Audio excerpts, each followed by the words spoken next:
Cette semaine, j'aimerais vous raconter une magnifique histoire.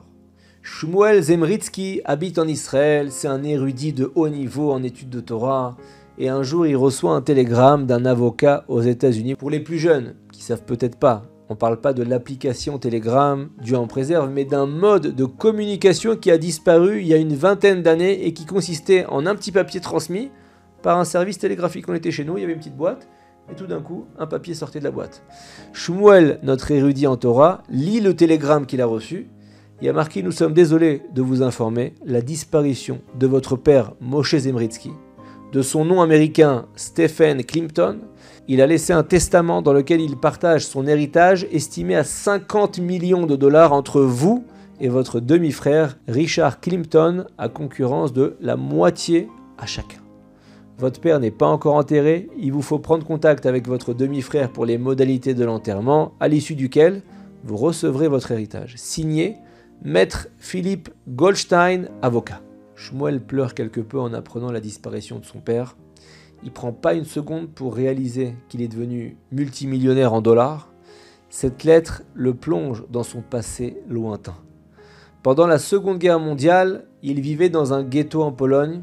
Et alors qu'il a seulement 3 ans, les nazis raflent sa mère et la déportent dans les camps de concentration. Moshe, le père de Shmuel, le prend sous sa protection, mais rapidement le petit Shmuel est sélectionné par un docteur nazi qui le confie à un couvent catholique. C'était rarissime, mais il arrivait parfois que les nazis n'exterminaient pas certains enfants juifs qui correspondaient à ce qu'ils appelaient les critères de la race aryenne. C'est-à-dire que le petit avait des caractéristiques physiques comme la couleur des yeux, des cheveux et beaucoup d'autres inepties de ce genre qui correspondaient à leur race. Moshe, le père de Shmuel, a supplié pour que son fils ne soit pas envoyé dans ce couvent, mais rien n'y a fait. Et à peine arrivé là-bas, les curés saisissent le petit garçon, lui rasent immédiatement les péotes, les mèches des cheveux que les juifs laissent pousser sur les tempes, et ils lui mettent une lourde croix sur sa petite poitrine d'enfant de 3 ans. C'est très dur à supporter pour Shmuel. En plus d'avoir perdu sa maman, d'être séparé de son papa, d'avoir été brutalisé dans le couvent, c'est un enfant chétif. À cause des conditions de vie dans le ghetto, tout est très difficile. Et pendant 4 ans, le petit garçon ne se rebelle pas. Il est nourri-logé, mais il déteste toutes ces cérémonies étrangères. Il a conscience de n'avoir aucun rapport avec tout ça.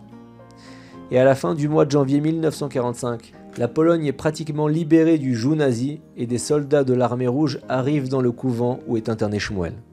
Les soldats soviétiques sont accompagnés d'un rabbin avec une grande barbe.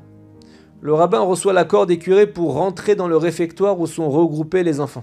Il y en a environ 200, toutes les nationalités.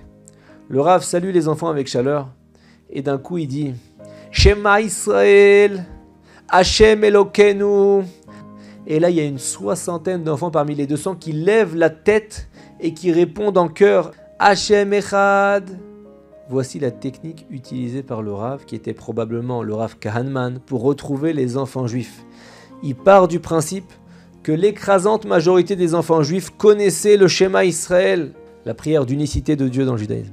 Et en donnant le début de la phrase, tous les enfants qui avaient appris cette phrase étant petits, avant de dormir, qu'ils récitaient avec leur maman ou leur papa, sont parvenus à la compléter. Shmuel aussi se souvient de cette prière que sa maman lui avait apprise, et il fait partie des 60 enfants qui ont complété la phrase du rabbin. Le rabbin les fait venir à ses côtés et il leur dit « Mes chers enfants, vous êtes juifs. Je suis venu pour vous prendre avec moi vers la Terre Sainte, Eret Israël, afin que vous puissiez grandir dans la Torah. » Le petit Shmuel pleure. Tout ça lui rappelle sa plus tendre enfance. Ça lui évoque des vagues souvenirs. Il dit au rabbin « J'ai ni papa, ni maman. Mais je vous ai vous, Rav. J'ai aussi le Shema Israël et bientôt la Terre d'Israël. » Quelques mois plus tard, Shmuel arrive en Israël, il s'intègre parfaitement, il étudie la Torah, la Yeshiva, il se marie des années plus tard et ils fondent une belle et grande famille. À cette époque, Shmuel n'a aucune nouvelle de son père Moshe, qui est pourtant toujours vivant. Pour échapper aux nazis, Moshe, son père, s'est marié avec une femme allemande, une non-juive, mais il est resté avec elle bien après la guerre jusqu'à ce qu'elle décède. Moshe est parti ensuite aux États-Unis, il s'est marié à nouveau à une femme non-juive et il a fait fortune dans l'industrie automobile. Un jour, un donateur américain vient au kollel où étudie Shmuel. Et par une conversation tout à fait inattendue, il apprend que son père est bien vivant et qu'il habite désormais aux USA. Quand il entend ça, Shmuel réunit toutes ses économies, il prend un vol en direction des États-Unis. Il retrouve enfin son père, l'émotion est très très forte. Il s'enlace, Mais rapidement, les retrouvailles ne se passent pas comme prévu. Moshe Zemritsky ne porte plus son nom. Il se fait appeler Stephen Clinton, son père donc, et son fils Shmuel se rend compte que son père s'est complètement assimilé au mode de vie américain, non juif. Il a délaissé tout son judaïsme. Pas de cacheroute, pas de Shabbat, pas de téphilin, rien. Même la culture juive comme le yiddish, il l'a abandonné volontairement, ce qui rend la communication assez difficile entre père et fils.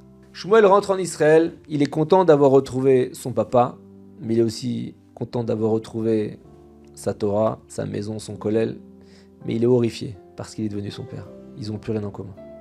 Les liens restent très distants pendant de très longues années.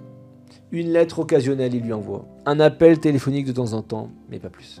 Et voilà le matin où Shmuel reçoit le fameux télégramme de l'avocat américain qui lui apprend le décès de son père et l'existence d'un demi-frère.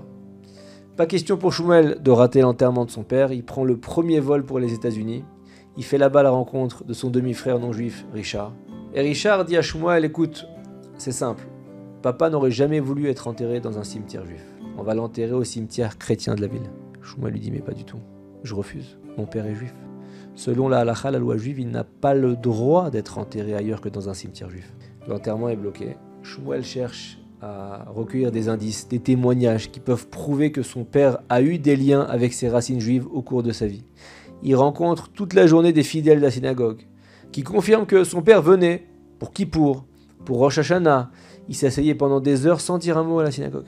Shmuel revient à la charge chez son demi-frère et il demande avec encore plus de force que son père soit enterré dans un cimetière juif, Kever Yehudi, Bet Chaim Yehudi. C'est vrai qu'il a vécu très éloigné de son judaïsme, mais sa présence à la synagogue, lors des fêtes, ça prouve qu'il n'a jamais renié sa foi juive. Mais pour Richard, qui lui-même est à côté de la plaque, tout ça c'est qu'un folklore. Il reste braqué. Il exige que son père soit enterré dans un carré chrétien. La situation est bloquée, Richard il en profite, parce que dans le fond, il se fiche que son père soit enterré ou même incinéré. Il propose un marché très malhonnête. Il lui dit, je suis prêt à accepter que notre père repose dans un cimetière juif, à condition que tu renonces intégralement à ton héritage, soit 25 millions de dollars. Shmuel est prêt à accepter cette proposition malhonnête, parce qu'il connaît la grandeur de l'honneur qui est dû à un mort, d'autant plus qu'il s'agit de son propre père. Mais le problème, c'est que lui-même est père d'une famille nombreuse qui vit dans la précarité, et il est clair que recevoir 25 millions de dollars changerait sa vie du tout au tout. Shmuel est devant un dilemme énorme. Il contacte l'un des plus grands décisionnaires de halakha, de loi juive en Israël. Le Rav tranche rapidement et catégoriquement la question.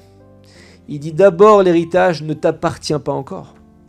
Ensuite, la première mitzvah que tu dois accomplir ici, c'est d'enterrer ton père dans un cimetière juif, quel qu'en soit le prix. Shmuel a sa confirmation. Devant l'obstination de son demi-frère Richard, il cède à l'exigence et la grandeur de son action permet que son père, Moshe Zemritsky, repose dans un cimetière juif conformément à la halakha, la loi juive. Le chesed shel emet, en français la bonté de vérité, ça concerne l'honneur qui est dû à nos morts, pour lesquels on n'attend aucun retour dans ce monde. Emet, vrai chesed, vraie bonté, vraie charité. C'est encore plus vrai quand il s'agit de nos parents, à qui on doit un immense respect, un immense honneur. Par la force de sa renonciation à une fortune colossale, il se trouve que Shmuel et toute sa famille sont aujourd'hui versés dans la Torah, les bonnes actions, les mitzvot. Son courage, sa foi à renoncer à une telle fortune lui ont amené une vie rêvée dans ce monde, une vie de Torah et de mitzvot, et il n'y a aucun doute que son monde à venir sera d'une grandeur qui dépasse notre imagination. Shmuel a réussi au prix d'un immense sacrifice matériel à honorer son défunt père avec qui il n'avait eu que très peu de relations. Mais il a eu le mérite de faire grandir une immense famille de Torah. Et ça, il en profitera dans ce monde-là et encore plus dans l'autre. Shabbat Shalom.